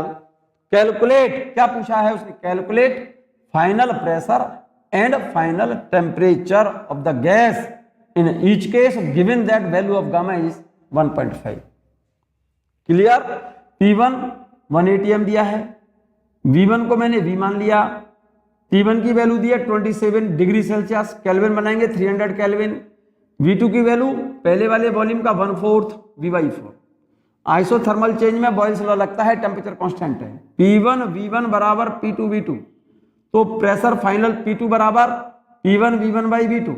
P1 तो 180 m, V1 की जगह पर V और V2 की जगह पर V/4, 4 पहुंच गया ऊपर, V से V कैंसिल, फाइनल प्रेशर हो गया 480 m। और आइसोथर्मल में टेम्परेचर चेंज होगा नहीं, फाइनल टेम्परेचर T2 जो होगा T1 के बराबर होगा, क्योंकि आइसोथर्मल का मतलब होता है टेम्परेचर सेम रहे। बट इन एडिएबेटिक चेंज, जरा गौर से देखिएगा, इन एडिएबेटिक चेंज फाइनल प्रेशर के लिए रिलेशन होगा P1 V1 की power gamma equal to P2 V2 की पावर गामा। तो P2 बराबर P1 V1 बाई V2 की होल पावर गामा। P2 बराबर P1 कितना है? 180 m, V1 कितना है? V, V2 कितना है? V/4, गामा कितना है? 1.5 -1। P1 की जगह पर 300 लिख दिया भाई, सॉरी P2 पूछा है ना मेरे बच्चे, तो पहले V से V कैंसिल, 4 पहुंच गया ऊपर, 4 की पावर 1.5 का मतलब 3/2। 4 का पहले तो रूट लो 2, और 2 की पावर 3, फाइनल प्रेशर हो गया 880 m। फाइनल टेम्परेचर पूछा है तो T2 बराबर T1 V1 बाई V2 की पावर गामा -1। T2 बराबर T1 कितना है मेरे बच्चे? 300 केल्विन है। T1 300 केल्विन, V1 की जगह पर V और V2 की जगह पर V/4, V से V कैंसिल, 4 पहुंचा दो ऊपर। 300 इंटू 4 की पावर 1.5 -1, तो 0.5 का मतलब 1/2, और 4 का रूट कितना होता है? 2, और 2 इंटू 300 कितना हो गया? 600 केल्विन। और केल्विन को सेल्सियस बनाएंगे तो 273 इसमें से कम कर देना, सेल्सियस में आ जाएगा, ठीक है ना, 327 डिग्री सेल्सियस। यहां तक बात क्लियर है? ये क्वेश्चन मेरे ख्याल से, मैं जहां तक समझता हूं, आपने नोट कर लिया था। ये वाला क्वेश्चन बच्चों, ये क्वेश्चन आपने नोट कर लिया था, नोट करिए। आइसोथर्मल चेंज में फाइनल प्रेशर बॉयल्स लॉ लगाया है मैंने, फाइनल टेम्परेचर आइसोथर्मल में सेम रहेगा। एडिएबेटिक चेंज में फाइनल प्रेशर P2 बराबर P1 V1 बाई V2 की पावर गामा, वैल्यू सब्स्टिट्यूट कर दी, फाइनल प्रेशर निकल आया। टेम्परेचर वॉल्यूम रिलेशन T2 बराबर T1 V1 बाई V2 की पावर गामा -1, वैल्यू सब्स्टिट्यूट कर दी, आपने रिजल्ट निकल आया। क्लियर? नेक्स्ट क्वेश्चन नोट कीजिए आप, ये वाला, ये क्वेश्चन नोट कीजिए मेरे बच्चे, बहुत बेहतरीन और बहुत सिंपल सा क्वेश्चन है। नोट करो पहले आप, नोट कर लिया मेरे बच्चे? चलिएगा देखते हैं। A gas is filled in a cylindrical cylinder fitted with a piston। एक कोई सिलिंड्रिकल वेसल है, उसमें कोई गैस भरी है जिसमें एक पिस्टन लगा हुआ है। Initially volume of gas is V and pressure is P। The piston is pressed down suddenly. Suddenly का मतलब रैपिडली। एडिबेटिक चेंज हो गया। कौन सा चेंज हो गया? Adiabatic. So that volume of gas become 1/2 times V/2। Final pressure of gas कितना होगा? ऑप्शन है पहला 2P, more than 2P, less than 2P, can not say. Final pressure पूछा है, डायरेक्ट फॉर्मूला है, वॉल्यूम, इनिशियल वॉल्यूम और pressure दिए हैं, फाइनल वॉल्यूम दिया है, फाइनल प्रेशर पूछा है। तो P2 बराबर P1 V1/V2 की पावर गामा। डायरेक्ट फॉर्मूला लगाइए आप। P1 V1 की पावर गामा बराबर P2 V2 की पावर गामा। तो P2 बराबर P1 V1/V2 की पावर गामा। P1 की जगह पर P और V1 की जगह पर V और V2 की जगह पर V/2 यहां पर लिख दें तो रिजल्ट देखिएगा, ये आ गया। P2 बराबर P1 V1 की पावर V1/V2 की पावर गामा। P1 की जगह पर P लिख दिया, V1 की जगह पर V और V2 की जगह पर V/2। इस V से V कट गया, 2 पहुंच गया ऊपर, इक्वल टू P, और ये 2 ऊपर पहुंचेगा तो 2 की पावर गामा, और गामा का मान 1 से ज्यादा है बच्चों। गामा की वैल्यू 1 से ज्यादा है और 2 की पावर 1 से ज्यादा हो तो ये वैल्यू जो आएगी 2 की पावर, जो गामा को सॉल्व करोगे ना, वो वैल्यू 2 से ज्यादा आएगी। ये वाली वैल्यू जब सॉल्व करोगे तो ये वैल्यू 2 से ज्यादा आएगी। इसका मतलब P2 की वैल्यू 2P से ज्यादा होगी। P2 बराबर P2 की power gamma, that is P2 is greater than 2P। Clear? Final temperature क्या होगा मेरे बच्चे? T2 बराबर T1 V1/V2 की पावर गामा -1। T1 की जगह पर T, V1 की जगह पर V और V2 की जगह पर V/2। V से V कैंसिल, 2 पहुंच गया ऊपर, इक्वल टू T और 2 की पावर गामा -1। 2 की पावर गामा -1, 2 की पावर गामा -1। 2 की पावर कुछ भी हो मेरे बच्चे, तो वो वैल्यू, ये जो वैल्यू है 2 की पावर गामा -1, तो ये वैल्यू जो आएगी, ये वैल्यू सॉल्व करके, तो 1 से तो ज्यादा ही आएगी। अरे भाई 2 की पावर 0 है तो किसी संख्या की पावर 0 हो तो उसकी वैल्यू 1 होती है, और 0 से ज्यादा है तो उसकी वैल्यू 1 से ज्यादा होगी। तो इसका मतलब ये वाली जो वैल्यू आएगी ये 1 से ज्यादा आएगी। तो इसका मतलब ये हो गया T2 की वैल्यू T से ज्यादा होगी। T2 की वैल्यू जो होगी वो इनिशियल टेम्परेचर T1 से ज्यादा होगी। ये बात क्लियर है? फाइनल टेम्परेचर इंक्रीज पहले टेम्परेचर से ज्यादा होगा, इट मींस एडिएबेटिक कंप्रेशन में गैस गर्म हो जाएगी, टेम्परेचर उसका T2 ज्यादा होगा, किससे? T1 से। सिंपल सी बात है, कंप्रेस किया है एडिएबेटिकली। अब इस क्वेश्चन में क्या बोला है मेरे बच्चे? इन द एबव क्वेश्चन, जो आपने अभी क्वेश्चन बोला था कि सिलिंड्रिकल वेसल है और उसमें एक पिस्टन लगा है, उसका इनिशियल प्रेशर P है, वॉल्यूम V है, और सडनली उसको कंप्रेस कर दिया जिससे उसका वॉल्यूम V/2 हो गया। ध्यान से सुनिएगा। In the above question the piston is held at its final position, मतलब कंप्रेस किया, कंप्रेस करके वहां पर रोक दिया, हेल्ड कह रहा है वो। In the above question the piston is held at its final position, मतलब कहना क्या चाहता है वो? कहना यह चाह रहा है मेरे बच्चे कि जैसे ये कोई सिलिंड्रिकल वेसल था, इसमें एक पिस्टन लगा है, इसमें कोई गैस भरी हुई है, प्रेशर पहले P है, वॉल्यूम इसका V है। अब इस पिस्टन को सडनली गैस को कंप्रेस किया, पहले गैस पिस्टन यहां था, अब पिस्टन को यहां से शिफ्ट करके यहां ले आई, जिससे वॉल्यूम इसका V/2 हो गया, प्रेशर इसका P2, टेम्परेचर इसका T2, और P2 जो था P2 ग्रेटर देन 2P1 है और T2 ग्रेटर देन T1 है। अब वो ये कह रहा है पिस्टन को जैसे ही गैस को कंप्रेस किया और कंप्रेस करके जब पिस्टन को यहां लाई तो यहां पर पिस्टन को उसने रोक रखा है। ये कह रहा है in the above question the piston is held at its final position, final का मतलब यहां पर लाए और यहां पर रोक रखा है। What will be the effect on the pressure of gas as time passes, piston gas को दबाया और यहां पर पिस्टन को रोक लिया। और जैसे जैसे टाइम गुजरता गया तो ये पूछ रहा है उसके प्रेशर में क्या अंतर आएगा, क्योंकि जब पिस्टन को यहां रोके रखेंगे हम कुछ समय तक के लिए, तो इसका मतलब कंप्रेसर में जो इसके अंदर हीट जनरेट होगी वो इसमें से हीट बाहर निकलेगी। इसमें से जब हीट बाहर निकलेगी तो इसका टेम्परेचर ठंडा कम होता जाएगा, और टेम्परेचर कम होते होते इसका टेम्परेचर इनिशियल टेम्परेचर के बराबर हो जाएगा, लेकिन इसका वॉल्यूम यहां पर हेल्ड करके रखा है, तो वॉल्यूम को जो भी हुआ उसका वॉल्यूम V/2 जो भी रहा V/2 वो वॉल्यूम क्या रहा, कांस्टेंट रहा। वॉल्यूम इसका क्या रहेगा, कांस्टेंट रहेगा। तो यहां पर आकर के वॉल्यूम जो भी हो गया V/2, तो V/2 जो है वॉल्यूम वो V/2 ही रहा, और कुछ समय तक यहां पर पिस्टन को रोके रखा। तो ये पूछ रहा है इसके प्रेशर में क्या अंतर आएगा। जब पिस्टन को यहां पर रोके रखेंगे मेरे बच्चे, तो कंप्रेशन में जो हीट इसके अंदर जनरेट होगी वो हीट सिस्टम से बाहर आती जाएगी, टाइम जैसे जैसे पास होता जाएगा, और हीट जब बाहर आती जाएगी तो इस गैस का जो टेम्परेचर T2 बढ़ गया था T1 से, तो गैस से हीट जब बाहर आती जाएगी तो इसका टेम्परेचर जो बढ़ गया था वो घटता जाएगा, और घट करके कितना हो जाएगा, इनिशियल टेम्परेचर के बराबर हो जाएगा। यही बात लिखी है, क्योंकि जैसे ही पिस्टन को यहां पर रोके रखेंगे heat goes out as time passes, but volume V/2 जो भी हो गया है वो क्या रहेगा, कांस्टेंट रहेगा। Hence temperature of gas decrease, so pressure of gas will also be decrease. Pressure gas का क्या होगा, टेम्परेचर जब घटेगा तो प्रेशर भी घटेगा, क्योंकि PV होता है nRT। जैसे जैसे हीट बाहर आती गई टेम्परेचर घटता गया, टेम्परेचर इनिशियल टेम्परेचर के बराबर होगा। ये अमाउंट कांस्टेंट है, ये कांस्टेंट है, ये कम होता गया तो प्रेशर भी घटेगा। क्लियर है ये बात।